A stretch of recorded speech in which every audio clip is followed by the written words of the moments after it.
एक बार की बात है, एक घने जंगल में सभी जानवर खुशी खुशी रहते थे। उस जंगल का राजा शेर था, जिसे सभी जानवर डरते और सम्मान करते थे। लेकिन शेर को अकेलापन महसूस होता था, क्योंकि उसके पास कोई दोस्त नहीं था। एक बार शेर ने एक हिरण को पकड़ा। जंगल में शेर ने हिरण का पीछा किया और अंततः उसे पकड़ लिया और उसे खाने ही वाला था कि हिरण ने डरते हुए कहा, हे जंगल के राजा, कृपया मुझे छोड़ दीजिए।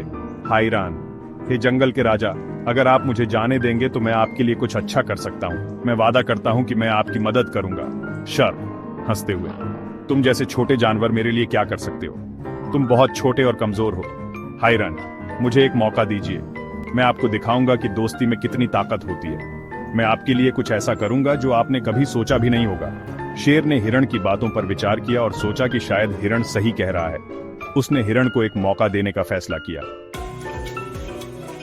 शेर ने हिरण को छोड़ दिया और कहा, शेर, ठीक है, मैं देखता हूं कि तुम क्या कर सकते हो। हिरण ने शेर से कहा कि अगर वह जंगल के अन्य जानवरों से मित्रता करेगा तो वह ज्यादा खुश रहेगा।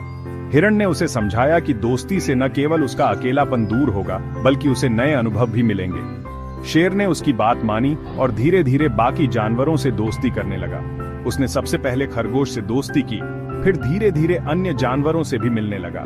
पहले तो जानवर डरते थे, लेकिन जब उन्होंने देखा कि शेर सचमुच बदला है, तो वे भी उससे घुलने मिलने लगे। शेर ने भी अपनी तरफ से पूरी कोशिश की कि वह सभी के साथ अच्छा व्यवहार करे और उनकी मदद करे। एक दिन जंगल में शिकारियों का एक दल आया। उन्होंने बड़े जाल बिछाए और शेर उसमें फंस गया। शेर ने जोर जोर से दहाड़ लगाई, लेकिन कोई मदद के लिए नहीं आया। तभी हिरण और अन्य जानवर वहां पहुंचे। उन्होंने मिलकर शेर को जाल से बाहर निकाला। शेर ने हिरण से कहा, तुमने सही कहा था, दोस्ती में सचमुच ताकत होती है। पहले मैं सोचता था कि जंगल का राजा बनना ही सबसे बड़ी बात है, लेकिन अब मुझे समझ में आया है कि एक अच्छा दोस्त बनना उससे भी ज्यादा महत्वपूर्ण है। जब हम एक दूसरे की मदद करते हैं तो हम सभी मजबूत बनते हैं। अब मैं समझ गया हूं कि अकेले राजा बनने से अच्छा है एक अच्छा दोस्त बनना। दोस्ती और सहयोग से हम किसी भी चुनौती का सामना कर सकते हैं। इस कहानी से हमें यह सीख मिलती है कि दोस्ती और सहयोग से बड़ी मुश्किल को हल किया जा सकता है। जब हम एक दूसरे के साथ होते हैं तो कोई भी बाधा हमें रोक नहीं सकती। हे बच्चों, आज मैं आपको एक बहुत ही मजेदार और दिल को छू जाने वाली कहानी सुनाने वाला हूं। ये कहानी है एक मदारी और उसके प्यारे बंदर की, जिनका रिश्ता बहुत ही खास और अनोखा था। ये है बंदर और मदारी की अनोखी कहानी। एक समय की बात है, एक छोटे से गांव में एक मदारी रहता था, जो अपने चालाक बंदर के साथ कमाल के करतब दिखाते हुए शहर शहर घूमता था। मदारी और बंदर का तमाशा देखने के लिए गांव के लोग बड़ी संख्या में इकट्ठा होते थे। वे मदारी और बंदर की जोड़ी को बहुत पसंद करते थे और उन्हें पैसे भी देते थे। ये बंदर बहुत ही होशियार था और मदारी की हर बात मानता था। मदारी और बंदर के बीच का रिश्ता बहुत ही खास था। गांव वालों को उनका तमाशा देखना बहुत पसंद था और वे उन्हें पैसे देते थे। मदारी बंदर का बहुत ख्याल रखता था, उसे खाना खिलाता था और उसकी हर जरूरत का ध्यान रखता था। मदारी और बंदर के बीच का रिश्ता बहुत ही खास था। मदारी बंदर का बहुत ख्याल रखता था, उसे खाना खिलाता था और उसकी हर जरूरत का ध्यान रखता था। मदारी बंदर का बहुत ख्याल रखता था, उसे खाना खिलाता था और उसकी हर जरूरत का ध्यान रखता था। लेकिन समय के साथ बंदर को लगने लगा कि वो हमेशा हुक्म मान रहा है और अपनी आजादी खो बैठा है। लेकिन समय के साथ बंदर को लगने लगा कि वो हमेशा हुक्म मान रहा है और अपनी आजादी खो बैठा है। एक दिन बंदर ने सोचा, मुझे आजादी चाहिए। बंदर ने सोचा, मुझे आजादी चाहिए। मैं अपनी जिंदगी में हिसाब से जीना चाहता हूँ। मैं अपनी जिंदगी के हिसाब से जीना चाहता हूँ। उसने बंदर से भागने की योजना बनाई। अगले दिन अपना तमाशा खत्म करने के बाद जब मदारी आराम कर रहा था, बंदर ने अपनी रस्सी खोली और जंगल में भाग गया। अगले दिन अपना तमाशा खत्म करने के बाद जब मदारी आराम कर रहा था, बंदर ने अपनी रस्सी खोली और जंगल में भाग गया। जंगल में बंदर बहुत खुश था। जंगल में बंदर बहुत खुश था। उसे लगा कि वो आखिरकार आजाद हो गया है। उसे लगा कि वो आखिरकार आजाद हो गया है। लेकिन जल्द ही उसे एहसास हुआ कि जंगल में खाना ढूंढना आसान नहीं है।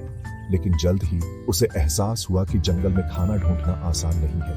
वहां जंगली जानवर थे जो उसे डराते थे। वहां जंगली जानवर थे जो उसे डराते थे। बंदर को मदारी की याद आने लगी। बंदर को मदारी की याद आने लगी। उसे याद आया कि मदारी उसका कितना ख्याल रखता था। उसे याद आया कि मदारी उसका कितना ख्याल रखता था। आखिरकार बंदर मदारी के पास वापस आ गया। आखिरकार बंदर मदारी के पास वापस आ गया। मदारी ने उसे गले लगा लिया और कहा, तू मेरी जिंदगी का हिस्सा है। मदारी ने उसे गले लगा लिया और कहा, तू मेरी जिंदगी का हिस्सा है। मैंने तुझे कभी बांध कर नहीं रखना चाहा। मैंने तुझे कभी बांध कर नहीं रखना चाहा। तेरी खुशी में ही मेरी खुशी है। तेरी खुशी में ही मेरी खुशी है। इसके बाद मदारी ने बंदर को और भी आजादी दी। इसके बाद मदारी ने बंदर को और भी आजादी दी। अब वे सच्चे दोस्त बन गए और साथ मिलकर अपनी तमाशे दिखाते रहे। तो बच्चों, अब वे सच्चे दोस्त बन गए और साथ मिलकर अपनी तमाशे दिखाते रहे। तो बच्चों, ये कहानी हमें सिखाती है कि आजादी और जिम्मेदारी के बीच संतुलन होना जरूरी है। ये कहानी हमें सिखाती है कि आजादी और जिम्मेदारी के बीच संतुलन होना जरूरी है। हमें अपने रिश्तों की कद्र करनी चाहिए और समझना चाहिए कि हर रिश्ते में प्यार और सम्मान जरूरी है। हमें अपने रिश्तों की कद्र करनी चाहिए और समझना चाहिए कि हर रिश्ते में प्यार और सम्मान जरूरी है। और ये थी बंदर और मदारी की अनोखी कहानी। और ये थी बंदर और मदारी की अनोखी कहानी। मुझे उम्मीद है कि आपको ये पसंद आई होगी। मुझे उम्मीद है कि आपको ये पसंद आई होगी। अपने दोस्तों और परिवार को हमेशा प्यार करें। अगली बार मिलते हैं। अपने दोस्तों और परिवार वालों को हमेशा प्यार करें। अगली बार मिलते हैं।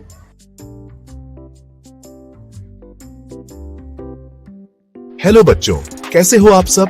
आज मेरे पास आपके लिए एक बहुत प्यारी और दिलचस्प कहानी है। एक लड़के और एक कुत्ते की अनोखी दोस्ती के बारे में। चलो शुरू करते हैं। यह कहानी है अर्जुन और टॉमी की। एक गांव के छोटे से कोने में अर्जुन नाम का एक लड़का रहता था। वह गांव के सबसे प्यारे बच्चों में से एक था। अर्जुन बहुत दयालु और खुशमिजाज था, लेकिन उसका कोई दोस्त नहीं था। वह अक्सर अकेला महसूस करता था। वह अक्सर अकेले खेलता और आसपास के खेतों में घूमता रहता था। उसे प्रकृति से बहुत प्यार था। एक दिन गांव के तालाब के पास से गुजरते हुए अर्जुन को एक छोटा सा भूखा और घायल पिल्ला मिला। वह पिल्ला बहुत ही कमजोर और डरा हुआ था। पिल्ला ठंड से कांप रहा था और दर्द से कराह रहा था। उसकी हालत देखकर अर्जुन का दिल पिघल गया। अर्जुन को उस छोटे से पिल्ले पर बहुत तरस आया। उसने तुरंत उसे मदद करने का फैसला किया। वह उसे घर ले आया, उसके घाव साफ किए और उसे थोड़ा दूध पिलाया। पिल्ला धीरे धीरे आराम महसूस करने लगा। धीरे धीरे पिल्ला ठीक होने लगा। उसकी आंखों में चमक लौट आई और वह पहले से ज्यादा खुश दिखने लगा। अर्जुन ने पिल्ले का नाम टॉमी रखा। टॉमी नाम सुनते ही पिल्ला खुशी से उछल पड़ा। वे सबसे अच्छे दोस्त बन गए। अर्जुन और टॉमी का रिश्ता दिन ब दिन मजबूत होता गया। अर्जुन और टॉमी पूरा दिन साथ खेलते, खेतों में दौड़ते और गांव की गलियों में मस्ती करते। वे एक दूसरे के बिना अधूरे थे। टॉमी हमेशा अर्जुन के साथ रहता और जब भी अर्जुन उदास होता, टॉमी उसकी गोद में बैठ जाता और उसे खुश करने की कोशिश करता। टॉमी अर्जुन के लिए एक सच्चा साथी था।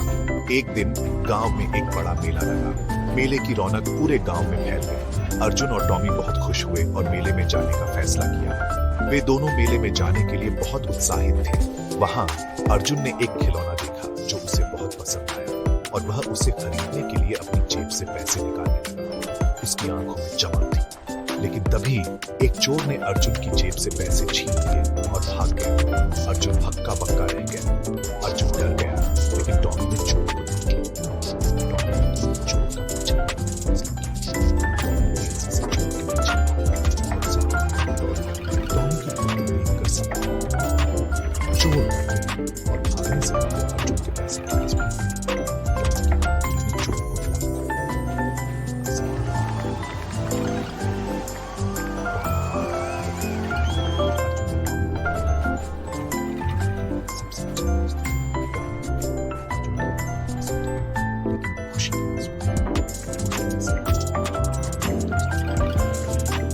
वे एक दूसरे